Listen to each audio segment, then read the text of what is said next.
முதல்ல போக்ஸ்கோனா என்ன அப்படின்றதே நிறைய பேருக்கு தெரிய மாட்டேங்குது. ஒரு குழந்தைய வந்து வெறும் செக்ஷுவலா அபியூஸ் பண்ணா மட்டும்தான் வந்து போக்ஸ்கோ வந்து வரும், இல்லைன்னா வந்து வராது அப்படின்னு நம்பிக்கையும் நிறைய பேருக்கு இருக்கு. ஆக்சுவலி ஒரு குழந்தைய நீங்க அன்கம்ஃபர்டபுளா தொட்டாலே இந்த ஆக்ட் வரும். இன்னும் எத்தனை நாளைக்கு என்னங்க பெண்களை வந்து பாலியல் கொடுமை போய் இப்ப குழந்தைங்க வரைக்கும் வந்து நிக்கிறோம்னா, நம்ம ஊர்ல இருக்கிறது மக்களா இல்ல வந்து என்ன சொல்றது அனிமல்ஸான்னு புரிய மாட்டேங்குது. மிருக ஜாதிகள் தான் நம்ம ஊர்ல இருக்கோமா இல்ல வந்து மனித ஜாதிகளான்னு நமக்கு தெரிய மாட்டேங்குது.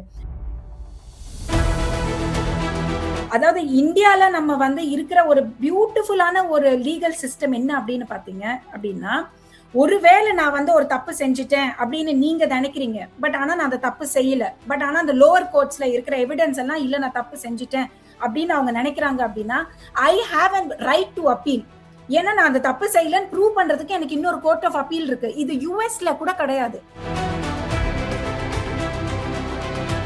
உங்களுக்கு எங்க சென்சிட்டிவிட்டி இருக்கணுமோ அங்க சென்சிட்டிவிட்டி இருக்கணும். ஒரு குழந்தை வந்து உங்களுக்கு ஒரு கம்ப்ளைண்ட் கொடுக்குறேன்னா அந்த குழந்தைக்கு என்ன ப்ரொடெக்ஷன் பார்க்கணும். அதை விட்டுட்டு அந்த குழந்தையோட அம்மா அப்பா கிட்ட பேசி எவ்வளவு தூரத்துக்கு வந்து இதை லிக்விடேட் பண்ண முடியும்னு பாக்குறது. அண்ட் இன்னொரு முக்கியமான விஷயம் நான் சொல்றேன் பாருங்க, எதுக்கு நம்ம இன்னொரு ஏஜென்சி கிட்ட வெயிட் பண்ணணும்? அது ஜுடிஷியரியா இருக்கட்டும், அது போலீஸா இருக்கட்டும், யார் வேணா இருக்கட்டும். ஒருத்தங்களோட விருப்பத்தை மீறி அவங்களோட உடம்ப நீங்க தொடவே முடியாதுன்றது ரைட். அது வந்து என்ன சொல்றது கான்ஸ்டிடியூஷன்ல இருக்கு, ஃபண்டமெண்டல் ரைட்ஸ்ல இருக்கு. என்ன பண்ணுவேன் நான் இதை வச்சுக்கிட்டு? உனக்கு அறிவு இல்ல அதை பண்ணக்கூடாதுன்னு? இதுக்கு எதுக்கு வந்து இதுக்கு போலீஸ் வரணும்? உலகெங்கிலும் உள்ள தினமலர் நேயர்களுக்கு வணக்கம். நம்மோடு உச்சநீதிமன்ற வழக்கறிஞர் பிரியதர்ஷினி இருக்கிறார், பேசலாம். மேடம் வணக்கம். வணக்கம். வணக்கம் ராமகிருஷ்ணன்.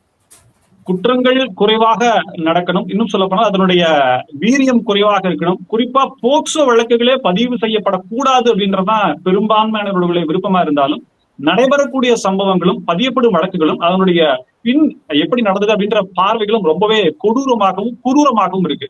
சமீபத்துல சூலூர்ல 10 வயது சிறுமிக்கு நடந்த அவலம், அதை தொடர்ந்து நடக்கக்கூடிய விசாரணை வழக்குகள் மற்றும் தமிழக அரசினுடைய ஒத்துழைப்பு, முதற்கட்ட பார்வையை நீங்க எப்படி எடுத்துக்கிறீங்க, என்ன பாக்குறீங்க? ராமகிருஷ்ணன், ஆக்சுவலி வந்து இந்த பாக்ஸ்கோ ஆக்ட் வந்து நம்ம எவ்வளவு தூரத்துக்கு அதை பத்தி அவேர்னஸ் கொண்டு வரோம் அப்படின்றதுக்கு ரீசன் என்ன அப்படின்னு பாத்தீங்கன்னா, இதை பத்தி தெரிஞ்சு பயந்து இந்த மாதிரி ஒரு ஈழ்வான காரியங்கள் வந்து செய்ய மாட்டாங்க அப்படின்ற நம்பிக்கை எல்லாம். ஆனா இதுல ரொம்ப ஒரு வருத்தம் கொடுக்கிற ஒரு விஷயம் என்ன அப்படின்னு பாத்தீங்கன்னா, நம்ம எவ்வளவு தூரத்துக்கு பாக்ஸ்கோ பத்தி பேசுறோமோ அந்த அளவுக்கு வந்து இன்னும் அக்ரெசிவா வந்து மக்களுக்கு பண்ற தைரியம் எங்க இருந்து வருது அப்படின்னு நம்ம பார்த்தோம் அப்படின்னா, இந்த ஆக்டோட கிளாரிபிகேஷன் வந்து அடிப்படை மக்களுக்கு போய் சேராதது அப்படின்றது மட்டும்தான் ரொம்ப தெளிவா தெரியுது.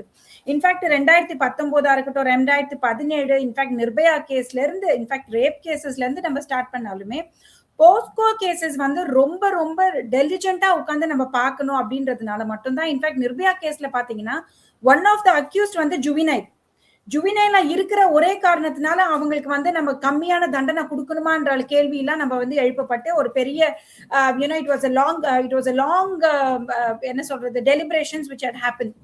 இவ்வளவு தூரம் நம்ம நடத்தினதுக்கு அப்புறமாவும் இந்த போக்ஸ்கோ கேசஸ் மாதிரி ஒரு இன்சிடென்சஸ் ஏன் திரும்ப திரும்ப நடக்குது அப்படின்னு நீங்க பாத்தீங்கன்னா, ஃபர்ஸ்ட் அண்ட் ஃபார்மோஸ்ட் இது முதல்ல போக்ஸ்கோனா என்ன அப்படின்றதே நிறைய பேருக்கு தெரிய மாட்டேங்குது.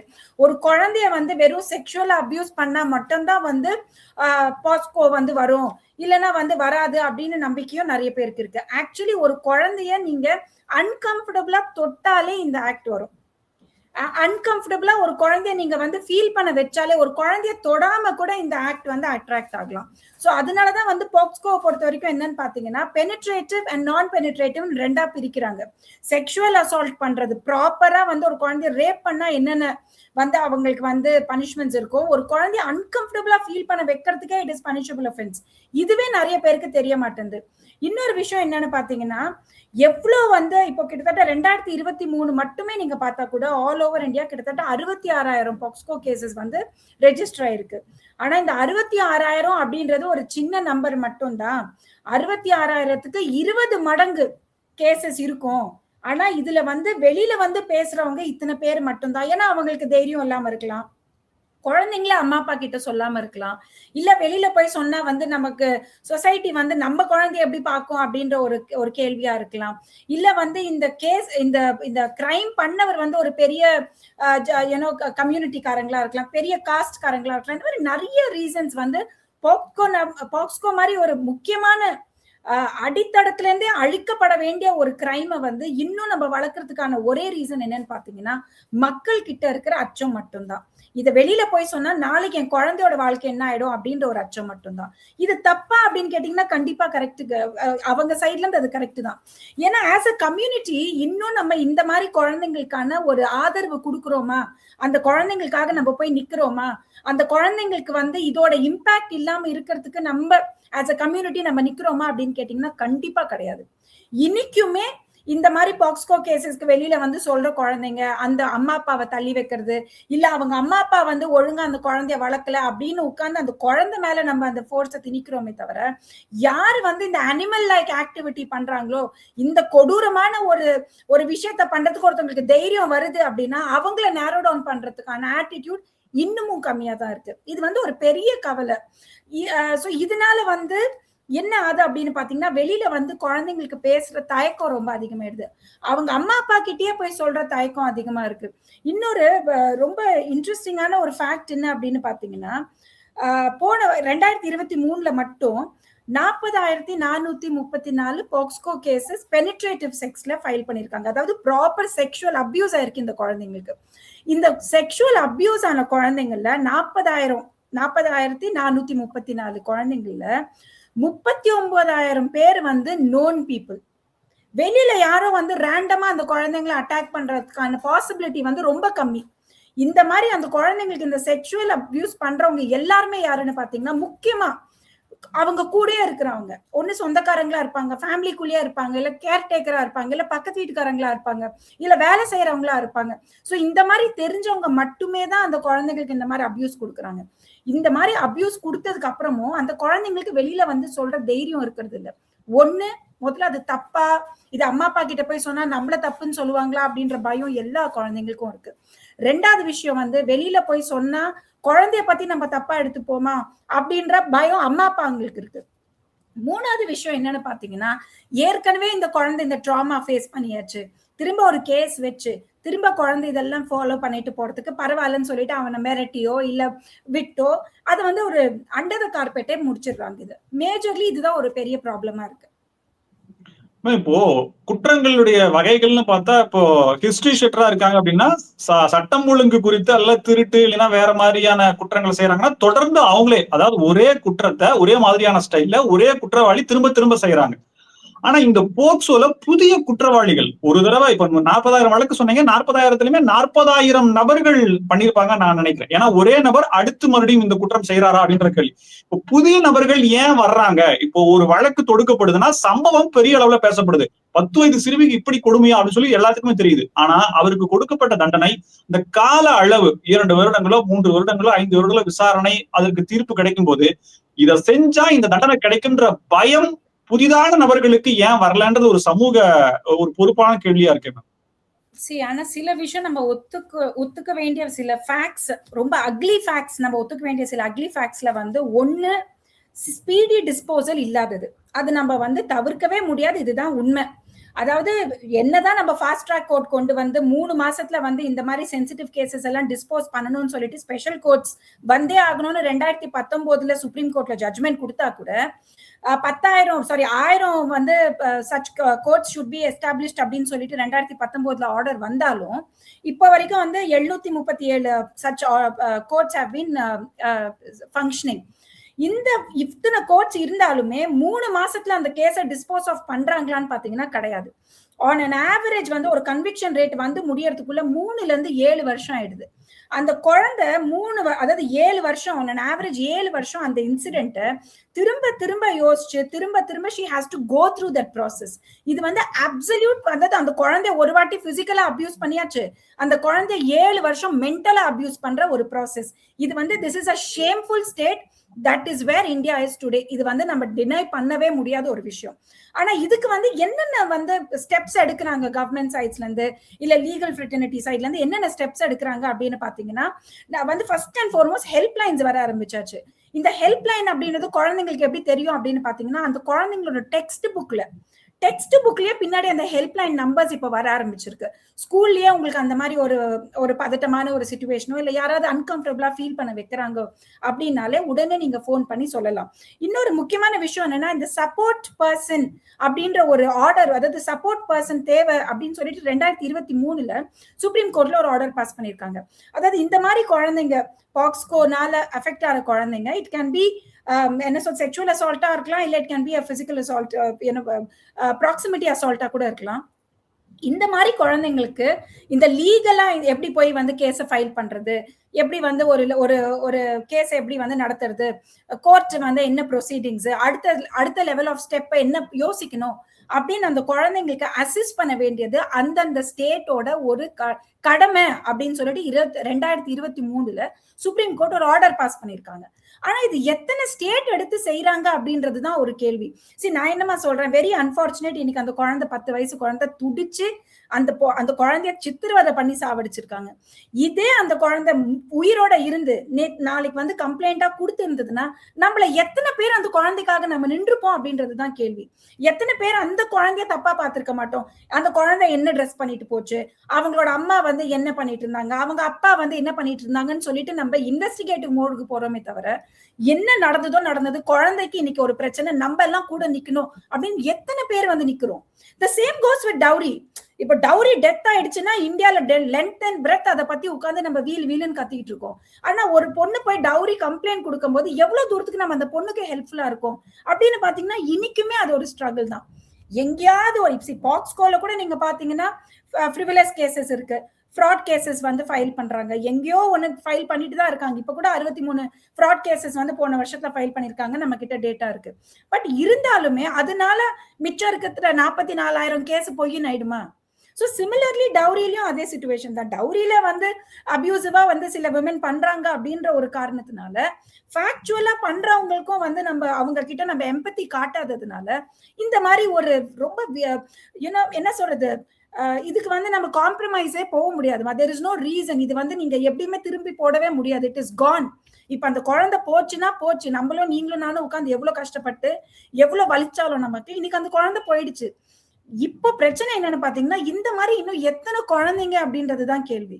இன்னும் எத்தனை நாளைக்கு என்னங்க பெண்களை வந்து பாலியல் கொடுமை போய் இப்ப குழந்தைங்க வரைக்கும் வந்து நிக்கிறோம்னா, நம்ம ஊர்ல இருக்கிறது மக்களா இல்ல வந்து என்ன சொல்றது அனிமல்ஸான்னு புரிய மாட்டேங்குது. மிருக ஜாதிகள் தான் நம்ம ஊர்ல இருக்கோமா இல்ல வந்து மனித ஜாதிகளான்னு நமக்கு தெரிய மாட்டேங்குது. மிருக ஜாதியிலேயே இல்லாத ஒரு விஷயம் ரேப்பு, தெரியுமா உங்களுக்கு? அது மனித ஜாதி தவிர வேற எந்த ஜாதியிலுமே ரேப்புன்ற ஒரு கான்செப்டே கிடையாதுங்க. சோ எந்த ஜாதியில தான் இந்த மனித ஜாதிகளை போய் நம்ம போடுறதுன்னே தெரியாம இருக்கேன் நமக்கு. இப்போ இன்னொரு பெரிய சேலஞ்ச் இதுல என்ன இருக்கு அப்படின்னு பாத்தீங்கன்னா, இப்போ இந்த ப்ராசஸ்ல எவ்வளவு தூரத்துக்கு இந்த போலீஸ் வந்து நியூட்ரலா உட்கார்ந்து அசஸ் பண்றாங்க, அது ஒரு பெரிய சேலஞ்சு. கன்விக்ஷன் ரேட் கம்மியா இருக்கு, 39% தான் கன்விக்ஷன் ரேட், 35% தான் கன்விக்ஷன் ரேட். கரெக்ட் தான். இப்போ போலீஸ் என்ன ரிப்போர்ட் ஃபைல் பண்றாங்களோ, என்ன சார்ஜ் ஷீட்டோ, என்ன ஸ்டேட்மெண்ட்ஸ் எடுத்து கொடுக்குறாங்களோ அதை ஃபைல் பண்ணி நீங்க கோர்ட்ல ஃபைல் பண்ணுவீங்க. Court will run on what the police is filing. போலீஸோட சார்ஜ் ஷீட் தான் பேசிஸ், போலீஸ் கொடுக்கிற ரிப்போர்ட் தான் பேசிஸ். அந்த ரிப்போர்ட்ல லூப் ஹோல்ஸ் இருக்கு, அந்த ரிப்போர்ட்ல வந்து இல்ல அப்படி வேற ஏதாவது காம்ப்ளிகேஷன்ஸ் இருக்கு, இல்ல ஏதாவது ஒரு நெளிவுச்சுழிவு இருக்கு அப்படின்னா court is not the investigating authority. Investigating அத்தாரிட்டின்றது போலீஸ். அதை எவ்வளவு தூரம் சரியா செய்யறாங்க அப்படின்னா அதுல இன்னொரு பெரிய லூப் ஹோல் வந்து இன்ஃப்ளூயன்ஸ் பண்ணலாம். அந்த குழந்தைய இன்ஃப்ளூயன்ஸ் பண்றது, அந்த குழந்தையோட ஃபேமிலியை போய் இன்ஃப்ளூயன்ஸ் பண்றது, ரெண்டு பக்கமும் வந்து கரப்ஷன்ஸ், இந்த மாதிரி கேசஸ்ல கரப்ஷன்ஸ்லாம் அள்ளி கொட்டி வீசுறாங்க. இதுதானே ஒரு தைரியம். சிஸ்டம் மேல இருக்கிற தைரியம் எப்போ உங்களுக்கு குறையும் அப்படின்னா, சிஸ்டம் நான் என் கையில இருக்கிற காசை போட்டு வாங்கலான்ற தைரியம் வந்ததுன்னு வச்சுக்கோங்களேன், உங்களுக்கு சிஸ்டம் மேல தைரியம் இருக்காது. சோ எது வேணாலும் நான் பண்ணிக்கலாம், காசு போட்டேன்னா எல்லாம் என்னால ரிசால்வ் பண்ண முடியும் அப்படின்ற ஒரு ஒரு ஒரு தாட் ப்ராசஸ்க்கு நம்ம வந்துட்டோம்னு வச்சுக்கோங்களேன். சிஸ்டம் மேல உங்களுக்கு பயம் இருக்காது, கோர்ட் மேலயும் பயம் இருக்காது, போலீஸ் மேலயும் பயம் இருக்காது. சோ இதுல எங்க நம்ம ஃபிக்ஸ் பண்ணணும் அப்படின்னு பாத்தீங்கன்னா, டே 1ல இருந்து இந்த மாதிரி கேசஸ்க்கு எப்படி வந்து ஒரு ஸ்பெஷல் உமன் செல் வந்து விமன் ரிலேட்டட் கேசஸ்க்கு எல்லாம் பண்றாங்களோ, குழந்தைங்களுக்குன்னு தனியா ஒரு செல் ஸ்டார்ட் பண்றதுக்கான தருணத்துக்கு வெரி அன்பார்ச்சுனேட்லி ரொம்ப அசிங்கப்பட்டு நம்ம ஸ்டார்ட் பண்ண வேண்டிய தருணம் தமிழ்நாட்டுல இருக்கு. ஏன்னா இந்தியாலேயே மேக்சிமம் நம்பர் ஆஃப் பாக்ஸ்கோ கேசஸ் தமிழ்நாட்டுல இருந்து வருது. 52% வந்து 2023ல இருந்து 2024 52% எக்ஸ்ட்ராவா இருக்கு. இது வந்து ரொம்ப என்ன சொல்றது, இதுக்கு மேல ஒரு கண்டிஜென்சி சிச்சுவேஷன்ஸ் தமிழ்நாட்டுக்கு வர முடியுமா அப்படின்னு கேட்டீங்கன்னா தெரியல. அதுக்கு ஒரு major reason thanks to the drugs addiction which is happening in Tamil Nadu. Handy drugs இருக்கிறது, அங்க என்ன நடந்தாலும் பாத்துக்கலாம் அப்படின்ற ஒரு அனார்கி இருக்கிறது, ஒரு அட்மினிஸ்ட்ரேட்டிவ் கண்ட்ரோல் இல்லாம இருக்கிறது. அதாவது ஒரு இன்சிடென்ட் நடந்ததுக்கு அப்புறமா உட்கார்ந்து அது ஒரு மீடியா ட்ரையல் மாதிரி உட்கார்ந்து இது ஏன் நடந்திருக்கணும், அது என்ன நடந்திருக்கணும், அவங்க அம்மா என்ன ஆனாங்க, அவங்க அப்பா என்ன ஆனாங்க, அவங்க அம்மாவோட எக்ஸ்ட்ரா மேரிட்டல் அஃபேர் என்ன வேணா இருந்துட்டு போட்டோம். இன்னைக்கு குழந்தை செத்துருச்சு இல்ல, இன்னைக்கு அந்த குழந்தை இல்ல, அவங்க அம்மாக்கு எக்ஸ்ட்ரா மேரிட்டலோ அவங்க அம்மா ஆல்கஹாலிக்கோ, that is not the case. The case is POCSO. அப்போ வந்து there is a lot of leniency, அதாவது என்ன பண்ணாலும் ஒரு நெளிவு சுழிவுல வெளியில வந்துடலாம் அப்படின்ற ஒரு லீனியன்சி நீங்க காமிச்சதுனால மட்டும்தான் இவங்களுக்கு இவ்வளவு தைரியம் வருது. இன்னொரு முக்கியமான விஷயம் சொல்றேன் ராமகிருஷ்ணன், எல்லாரும் என்ன புரிஞ்சுக்கணும்னா, 12 வயசு கம்மியா இருக்கிற குழந்தைக்கு எந்த விதமான பாலியல் துன்புறுத்தல் கொடுத்தாலுமே அவங்களுக்கு தூக்கு தண்டனை வரைக்கும் போகலாம் அப்படின்றதுதான் இப்போ ரீசெண்டா பண்ண அமெண்ட்மெண்ட். இந்த பிஎஸ்என் எல்லாம் வந்திருக்கு பாத்தீங்களா, இந்த புதுசா வந்திருக்கிற வந்து கிரிமினல் லாஸ்ல வந்து இதுதான் தெளிவா சொல்றாங்க. 12 வயசு கம்மியா இருக்கிற குழந்தைய யாராவது செக்ஷுவலி அசால்ட் பண்ணாங்கன்னா அவங்களுக்கு தூக்கு தண்டனை வரைக்கும் கொடுக்கலாம். இது எத்தனை பேருக்கு தெரியுது? எத்தனை பேர் இதை பத்தி வெளியில பேசுறோம்? எத்தனை ஸ்கூல்ஸ்ல இதை பத்தி பேசுறோம்? எத்தனை குழந்தைங்களுக்கு இதை பத்தி தெரியுது? ஒரு பச்சை குழந்தைமா 10 வயசு எவ்வளவு ரெசிஸ்ட் பண்ண முடியும்? மேடம், இந்த தண்டனைகளை பத்தின விவரங்கள் மக்கள் தெரிஞ்சுக்கிறாங்களா அப்படிங்கறத தாண்டி தண்டனை கொடுக்கப்பட்டவர் அந்த தண்டனை நிறைவேற்றப்படுதான்ற கேள்வி மக்கள்கிட்ட வருது. ஒரு இன்சிடென்ட் நடந்துருது சூலூர்ல, அந்த பெண் அந்த சிறுமி இந்த மாதிரியான கொடூரம் செயல் சொல்லப்பட்ட உடனே கொடுமையான தண்டனை, இன்னும் சொல்ல போனா இன்னும் அதிகமா சொல்றாங்க, அந்த பாகத்தை எடுக்கணும், சவுதி அரேபியா போன்ற அந்த நாடுகள்ல கொடுக்கப்படக்கூடிய தண்டனைகளை கொடுக்கணும்னு சொல்லி கோபப்படுறாங்க மக்கள். ஆனா குற்றவாளிகளுக்கு ஒரு சாப்காரம் இருக்கத்தானே செய்யும். அவங்க வந்து ஜனாதிபதி கிட்ட கருணை மனு வரைக்கும் போவதற்காக சட்டத்துல இடம் இருக்கு. டிஸ்ட்ரிக்ட் கோர்ட் கொடுத்தாங்கன்னா ஹைகோர்ட் போறாங்க, சுப்ரீம் கோர்ட் போறாங்க, அதுக்கப்புறம் இன்னும் எவ்வளவு வழிகள் இருக்கோ, ஒரு வசதி படைத்தவராக இருந்தா அது வரைக்கும் போய் சட்ட போராட்டம் நடத்துறாங்க. அப்போ இந்த வழக்கு நீர்த்து போய் கடைசியில ஒண்ணுமே இல்லாம அவங்களும் சக மனிதரோட வாழக்கூடிய வாய்ப்பு அப்படின்றது அவங்களுக்கு கொடுக்கப்படுது மேம். அப்போ சட்டத்தின் மேல ஒரு என்ன ஒரு ஒரு வர வெறுப்பு வருதுங்களே இயற்கையா. இல்ல ஆக்சுவலி இதுல ஏன் அப்படின்னு நான் கேக்குறேன்னா, இப்ப இந்த 63 கேஸ் நான் பொய் கேஸ் சொல்லியிருந்தேன் கரெக்டா? நீங்க சொன்ன மாதிரி எடுத்தோம் கவுத்தோம் எல்லாரையுமே நம்ம வந்து ஹேண்டில் பண்ணோம் அப்படின்னா, இப்ப இந்த 63 பொய் கேஸ்ல இருக்கிறவங்களுக்கும் நம்ம தூக்கு தண்டனை கொடுக்குற மாதிரி ஆயிருந்திருக்கும் கரெக்டா இல்லையா? தப்பே செய்யாதவங்க, பிழையே இல்லாதவங்களுக்கு. சோ அதாவது இந்தியால நம்ம வந்து இருக்கிற ஒரு பியூட்டிஃபுல்லான ஒரு லீகல் சிஸ்டம் என்ன அப்படின்னு பாத்தீங்க அப்படின்னா, ஒருவேளை நான் வந்து ஒரு தப்பு செஞ்சுட்டேன் அப்படின்னு நீங்க நினைக்கிறீங்க, பட் ஆனா நான் அந்த தப்பு செய்யல, பட் ஆனா அந்த லோவர் கோர்ட்ஸ்ல இருக்கிற எவிடன்ஸ் எல்லாம் இல்ல நான் தப்பு செஞ்சுட்டேன் அப்படின்னு அவங்க நினைக்கிறாங்க அப்படின்னா, I have a right to appeal. ஏன்னா நான் அந்த தப்பு செய்யலன்னு ப்ரூவ் பண்றதுக்கு எனக்கு இன்னொரு கோர்ட் ஆஃப் அப்பீல் இருக்கு. இது யூஎஸ்ல கூட கிடையாது. யூஎஸ்ல கூட சுப்ரீம் கோர்ட்ல ஒரு normal citizen cannot go and appeal in United States in Supreme Court. The Supreme Court will decide எந்தெந்த கேசஸ் அவங்க கேட்கணுமோ அந்த கேஸ் மட்டும்தான் சுப்ரீம் கோர்ட் கேட்கும். பட் இந்தியாவை பொறுத்த வரைக்கும் அப்படி கிடையாது. ரைட் டு அப்பீல் அப்படின்றது நம்மளோட அப்பீல். இருங்க முடிச்சிடுறேன். ஸோ செகண்ட் திங் என்னன்னு பாத்தீங்கன்னா, இந்த ஒரு ப்ராசஸ்ல வந்து இது டிலே ஆகுது. ஸோ அவங்க வந்து ஜனாதிபதி வரைக்கும் போறாங்க, இந்த ப்ராசஸ்ல வந்து டிலே ஆகுது, ஸோ லீகல் சிஸ்டம் மேல இருக்கிற ஃபெய்த் கம்மியாகுது அப்படின்ற சிச்சுவேஷன்ல நம்ம என்ன பண்ண முடியும் அப்படின்னு பாத்தீங்கன்னா, எப்படி ஃபாஸ்ட் ட்ராக் கோர்ட்ல வந்து நீங்க சார்ஜ் ஷீட் 3 மாசத்துல ஃபைல் பண்ணணும் அப்படின்ற ஒரு ஸ்பெசிபிகேஷன் இருக்கோ, இந்த மாதிரி விமென் இல்லைன்னா ரேப் ரிலேட்டடான இஷ்யூஸ்க்கு ஸ்பெசிஃபை பண்ணி சுப்ரீம் கோர்ட்ல இத்தனை வருஷத்துக்குள்ள ஒரு மேக்ஸிமம் 1 இயர்க்குள்ள it has to be disposed ஆஃப்னு ஒரு ஆர்டர் வரணும். I think people should come out. எதுக்கோ உட்கார்ந்து பிஐஎல் போட்டுக்கிட்டு எதுக்கோ உட்கார்ந்து ரோட்ல தர்ணா உட்கார்றதுக்கு இந்த மாதிரி அட்மினிஸ்ட்ரேட்டிவா லீகலா ரிஃபார்ம்ஸ் தேவை அப்படின்றதுக்கு people should come out. You should come voice வந்து பேசுங்க. இன்னைக்கு வந்து மீடியால உட்காந்து மைக் எடுத்து பேசுறவங்க எல்லாரும் come up as a organisation, என்கிட்டயே வாங்க நானே பண்ணி தரேன். But people don't want to do that. இல்ல ராமகிருஷ்ணன், உட்கார்ந்து மீடியால பேசிட்டு உட்கார்ந்து கை தட்டிட்டு அடுத்த வேலையை பார்க்க போறதுதானே எல்லாருக்குமே இன்சிடென்டா இருக்கு. யாரு வேணா உட்கார்ந்துட்டு ஆம்சேர்ல உட்கார்ந்து வாக்கியானம் பேசலாமா? யாரு இறங்கி வேலை செய்யறது? நீங்க ஒருத்தங்களை சொல்லுங்க, I am ready to help them to do it in Supreme Court. But nobody will come forward. உள்ளபடியே இது உண்மையிலேயே ஒரு பெரிய விஷயமா பார்க்கப்படுது. என்னன்னா மேடம், ஒரு பணம் படைத்தவர் ஒரு தவறு செய்கிறார் அப்படின்னா அவரு சுப்ரீம் கோர்ட் இன்னும் கருணை மனு வரைக்கும் போறதுக்கான வாய்ப்புகள் இருக்கு. கடைசி வரைக்கும் அவர் போராடலாம். அதே குற்றம் அளித்தவர் பணம் இல்ல அப்படின்றா மட்டும்தான் அவங்க தண்டனை ஏத்துக்கக்கூடிய நிலைமை அப்படிங்கிறது வருது. இன்னொன்னு மேம், எந்த அரசுமே அது ரொம்ப கஷ்டமான ஒரு ஃபேஸ் கூட ராமகிருஷ்ணன். ஏன் அப்படின்னா அந்த இப்போ இனி நாள் வரைக்கும் விட்னஸ் ப்ரொடெக்ஷன் வந்து நம்ம ஊர்ல ஸ்ட்ராங் கிடையாது. எதனால வந்து எல்லாரும் ஹாஸ்டைல மாத்துறாங்க அப்படின்னா விட்னஸ் ப்ரொடெக்ஷன் அப்படின்ற ஒரு ஸ்கோப் கிடையாது. ரெண்டாவது விஷயம் என்னன்னு பாத்தீங்கன்னா, இது ரொம்ப லாங் டியூரேஷனா இருக்கிறதுனால தலைவலியன்னு சொல்லிட்டு அவங்களே வித்ட்ரா பண்ண முடியாது. Because it's a criminal case. அவங்களே வந்து தே டோன்ட் கோஆபரேட் பண்ணாம வந்து அதை லிக்விடேட் பண்ண விட்டுருவாங்க. மூணாவது விஷயம் என்னன்னா, அந்த பொண்ணு அடுத்த வாழ்க்கை பார்க்கணுமா வேண்டாமாமா? பாக்ஸ்கோ கேஸ்ல ஃபர்ஸ்ட் அண்ட் ஃபார்மோஸ்ட் நம்ம என்ன சொல்றோம்னா, குழந்தையோட பேர் கூட வந்து இப்ப நீங்க ஃபைல் பண்ணும்போது குழந்தையோட பேர் கூட இருக்காது. அதுல அவ்வளவு ஐடென்டிட்டி வந்து ப்ரொடெக்ட் பண்ணணும் அப்படின்றது எல்லாம். இந்த பாருங்களேன், ரூல் வந்து எத்தனை ரூல் புக் வேணுமோ நீங்களும் நானும் உட்காந்து கிரியேட் பண்ணலாம்.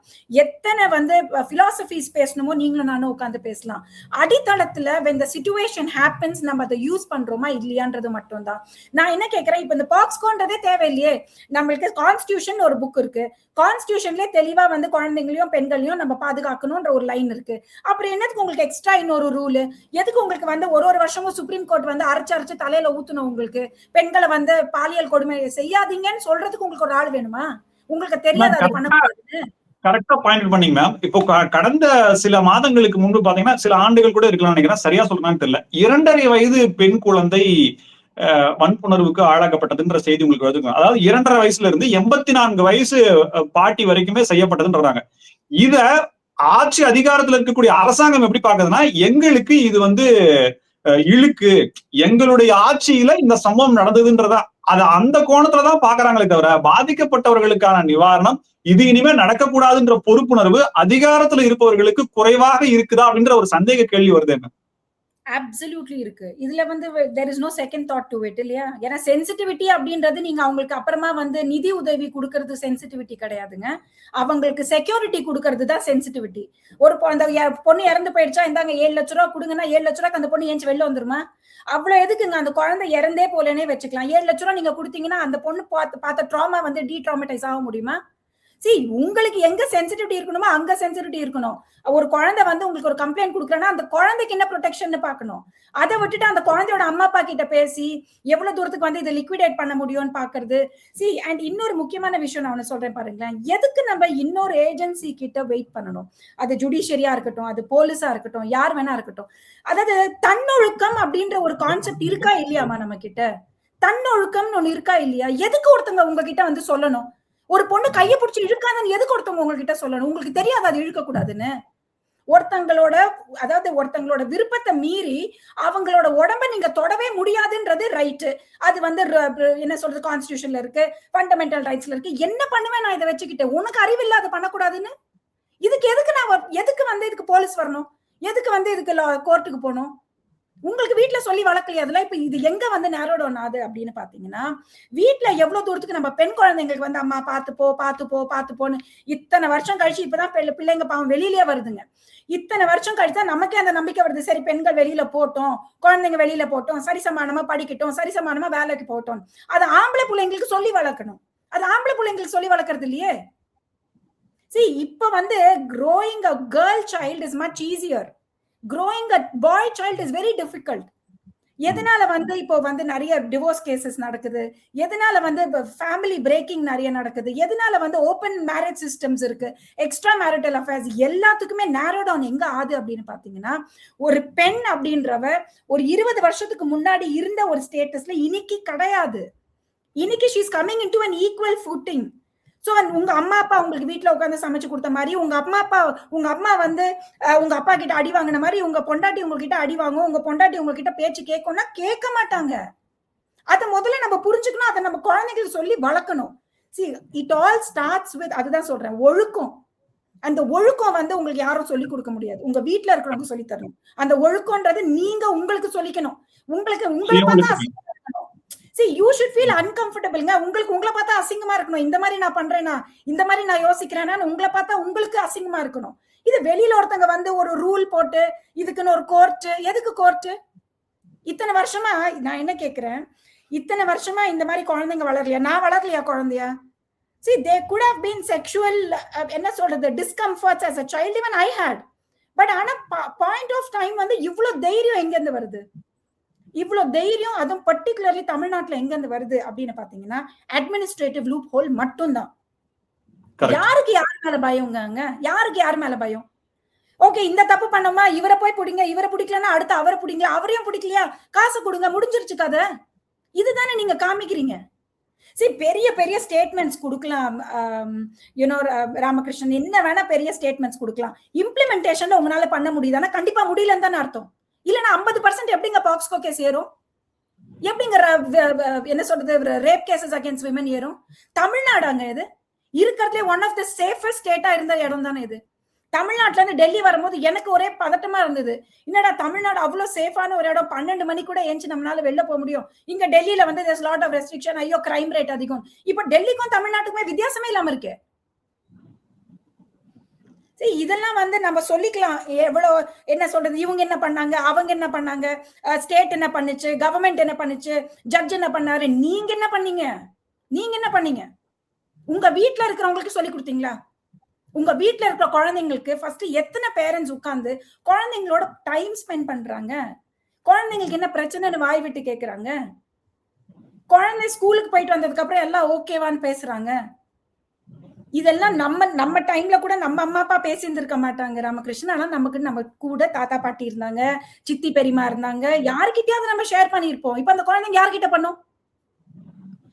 குழந்தைங்களை ரேஸ் பண்றத வந்து there is no, என்ன சொல்றது, there is no proper principled என்ன சொல்றது bringing up of children. இதுல வந்து இதுதான் ஒரு பெரிய சேலஞ்ச். இன்னைக்கு கிரைம் ரேட் ஏறுது, குழந்தைங்க கிட்ட இப்படி நடக்குது அப்படின்னு பாத்தீங்கன்னா. இன்னொன்னு 97% வந்து கேர்ள் சைல்டு அப்படின்னா அப்ப 3% மேல் சில்ட்ரன் தானே அர்த்தம், ஆம்பளை பசங்க தானே அர்த்தம். ஆம்பளை பசங்களை கூட வர்றது கிடையாது. எங்கதான் போறோம்? குழந்தைங்களை நம்ம எவ்வளவு தூரம் தான் கையில பிடிச்சி உட்கார வைக்கிறது? ஓடி விளையாடு பாப்பான்னு சொன்ன காலம் எல்லாம் போயிடுச்சுன்னு நினைக்கிறேன். என்னத்த விளையாடுறது? வீட்டுக்குள்ளேயே உட்காந்து போனையும் பார்க்க கூடாது. போனை பார்த்தா அதோட அடிக்ஷனு, வெளியில போனா இந்த மாதிரி ஒரு பிரச்சனை. குழந்தைங்க என்னதாங்க பண்ணுவாங்க? நம்ம கம்ப்ளீட்டா நம்மளோட இர்ரெஸ்பான்சிபிலிட்டினால, நம்மளோட இன்கன்வீனியன்ஸ்க்காக, நம்மளோட வந்து என்ன சொல்றது டாலரன்ஸ் டுவர்ட்ஸ் பீப்புள்ன்றதுனால குழந்தைங்களை வந்து அடித்தடத்திலேயே அவங்களோட childhood we are mashing it into pieces. It is a shame for all of us including me. யாராவது அந்த குழந்தைய உட்காந்து ப்ரொடெக்ட் பண்றேன்ற பேர்ல உட்காந்து வெளியிலயும் அனுப்ப முடியல. ஏன்னா வெளியில சிச்சுவேஷனும் அப்படி, வீட்டுக்குள்ளேயும் வச்சுக்க முடியல, வீட்டுக்குள்ளே என்டர்டெயின் பண்ணிட்டு இருக்க முடியாது குழந்தைங்களை. இந்த குழந்தைங்க நாளைக்கு போய் எப்படிங்க உட்காந்து how will it face the world outside? வெளியில போறதுக்கே பயப்படாதுக்கும் குழந்தைங்க. இப்ப அதே கோயம்புத்தூர் ஏரியால இது எவ்வளவு பெரிய டாபிக்கா ஓடிக்கிட்டு இருக்கு. உங்களுக்கும் எனக்கும் வேணா அவங்க அம்மா அப்பா மூஞ்ச பிளர் பண்ணி இருக்கலாம். அந்த ஏரியால இருக்கிறவங்க எல்லாருக்கும் தெரியுமா இல்லையா? எத்தனை பேர் இப்ப அவங்களுக்கு வந்து ஒழுங்கா பேசுவாங்க நீங்க நினைக்கிறீங்க? எனக்கு தெரிஞ்ச என்னோட கிளைண்டே சொல்றேன் ராமகிருஷ்ணன், 3 வயசு குழந்தை, she was under இந்த மாதிரி பாக்ஸ்கோ ஆக்ட்ல. அந்த அம்மா வெளியில வந்து கம்ப்ளைண்ட் பண்ணிச்சுன்னு சொல்லிட்டு அந்த வில்லேஜே அந்த அம்மாவை தள்ளி வச்சிடுச்சு. அந்த அம்மாவையும் அந்த பொண்ணையும் அந்த வில்லேஜே தள்ளி வச்சிருச்சு. அப்பா கிடையாது அந்த குழந்தைக்கு, கூலி வேலை செய்யறோம் அந்த அம்மா. எங்க போவோம் வெளியில? இதெல்லாம் வந்து சென்சிட்டிவிட்டி எல்லாம் நமக்கு முதல்ல வீட்டுக்குள்ள இருந்து ஆரம்பிக்கணுங்க. அதுக்கப்புறமா இவங்க பண்ணது தப்பா, அவர் வந்து ஜனாதிபதி வரைக்கும் போகிறார். எதுக்கு நீங்க அந்த ஆப்ஷனே கொடுக்குறீங்க?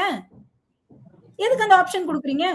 இன்னைக்கு எத்தனை பேர் உட்கார்ந்து மீடியால பேசுறாங்களோ, நான் சீரியஸாவே சொல்றேன், எத்தனை பேர் மீடியால பேசுறாங்களோ, இவங்க எல்லாரும் அண்டர் ஒன் அம்ப்ரெல்லா வந்து பேச சொல்லுங்க, யாரும் பேச மாட்டாங்க. ஒன் அம்ப்ரெல்லா உட்காந்து கன்ஸ்ட்ரக்டிவா அடுத்து இது நடக்காம இருக்கிறதுக்கு என்ன பண்ணணும்னு யோசிக்க மாட்டாங்க. ஒரு விஷயம் நடந்துருச்சா, ஓகே அடுத்த கண்டென்ட் கிடைச்சது பேசிட்டே போ. இந்த மாதிரி ஓட்டிட்டு இருக்க முடியாதுங்க, நாடு குட்டிச்சோரா போயிடும். ரொம்ப அழகா சொன்னீங்க மேம். சமூக பொறுப்புணர்வை தாண்டி சுய ஒழுக்கம் தான் எல்லா குற்றங்களுக்கும் அடிப்படை காரணம். அதை திருத்தாத வரைக்கும் குற்றங்களை பெருமையாலும் குறைக்கிறதுக்கான வாய்ப்புகள் குறைவாகத்தான் இருக்கு. ஒரு வழக்கறிஞர் அப்படின்றதையும் தாண்டி ஒரு இந்திய பிரஜையா, அதுவும் பெண்மணியா நீங்க பேசிய வார்த்தைகள் அப்படிங்கிறது உள்ளபடியே உணர்வுபூர்வமாகவும் சட்டபூர்வமாகவும் நிறைய கருத்துக்களுக்கு நன்றி மேம். தேங்க்யூ ராமகிருஷ்ணன். நேயர்களை மீண்டும் சந்திப்போம். இணைந்திருங்கள் தினமலருடன். நன்றி நேயர்களே.